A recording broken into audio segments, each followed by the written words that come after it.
A new name has emerged as the potential nominee to be the director of the Bureau of Alcohol, Tobacco, Firearms, and Explosives. We know that is a bureau, it's an agency that we hate, and one that we have our eyes on when it comes to the new leadership. Will they be with us or against us, basically? Welcome back, America. Today we're diving into some intriguing developments from the Trump transition team. Blake Masters, yes, that Blake Masters, if you know him, is reportedly under consideration to head up the Bureau of Alcohol, Tobacco, Firearms, and Explosives under President-elect Donald Trump. Before I tell you more about Blake Masters, a quick thank you to our sponsor, Lear Capital. While we have a new administration about to take over in America, we still have Biden's terrible foreign policies that we have on us, and it has us on the edge of World War III. Our U.S. debt is still massive and still growing. The cost of groceries and basic necessities like fuel is still through the roof. I also believe things could get worse before it gets better. That's why I recommend you stay proactive and protect your hard-earned money with physical gold and silver. My friends at Lear Capital can help. They'll show you how gold and silver holds value and protects your wealth long term. Don't be complacent with your savings or retirement accounts. Call Lear today at 1-800-260-5075 or go to LearGG.com. Get your free gold and silver wealth protection guides. There's no obligation, just free information and financial education. Lear has over 27 years of experience, thousands of five-star reviews, $3 billion in trusted transactions, and is the only company with a 24-hour risk-free purchase guarantee. You don't pay unless you're 100% satisfied. Call 1-800-260-5075 or head over to LearGG.com and ask how you can get up to $15,000 in bonus gold and silver without qualifying purchases. I recommend you do this before the end of the year. Be prepared and have some peace of mind heading into the holiday season and into 2025. Let's get back into the potential ATF director. Now you might be wondering, who is Blake Masters if you're not familiar with him? Well, let me break it down for you. Blake Masters is an Arizona venture capitalist with a political resume that's gaining traction.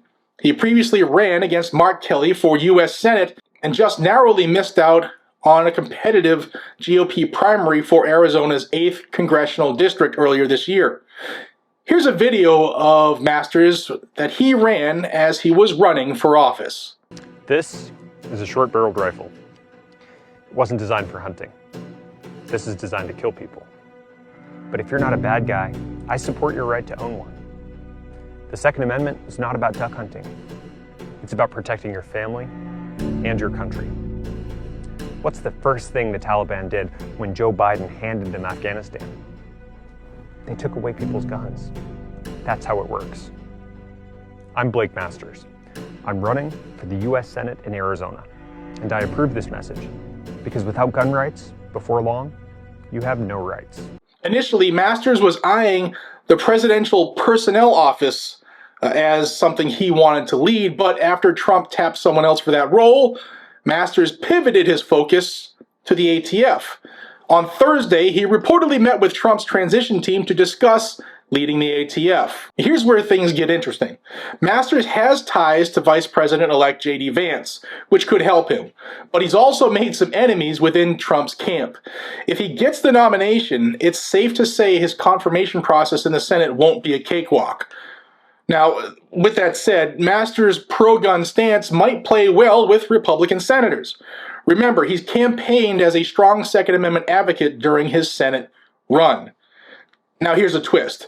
Brandon Herrera, yes, that Brandon Herrera, our friend, the YouTube legend and diehard Second Amendment advocate, has also said he was interested in that ATF position. Last month, Herrera declared that he would hack, slash, and cripple that agency in ways it could never recover from if given the job. That's a bold statement, folks, and one I stand behind 4,000%.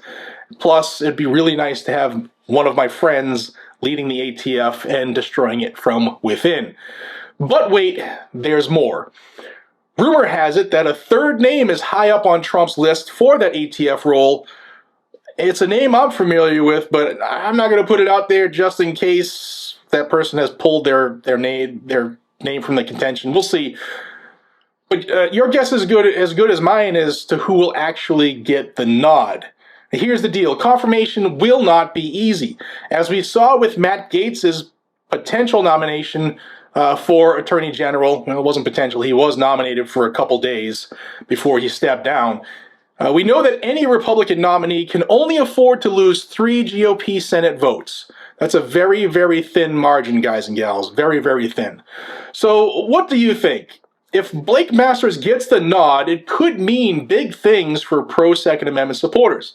And hey, if Brandon Herrera ends up as the deputy director of the ATF, now that would still be epic, because Brandon would still do great things, because he not only is a Second Amendment advocate, a gun enthusiast, he's an FFL, a business owner. He knows all the things that ATF is in charge of anyway, and he knows it intimately. Drop your thoughts in the comments below, and don't forget to like and subscribe. Thank you for watching, and take care, America.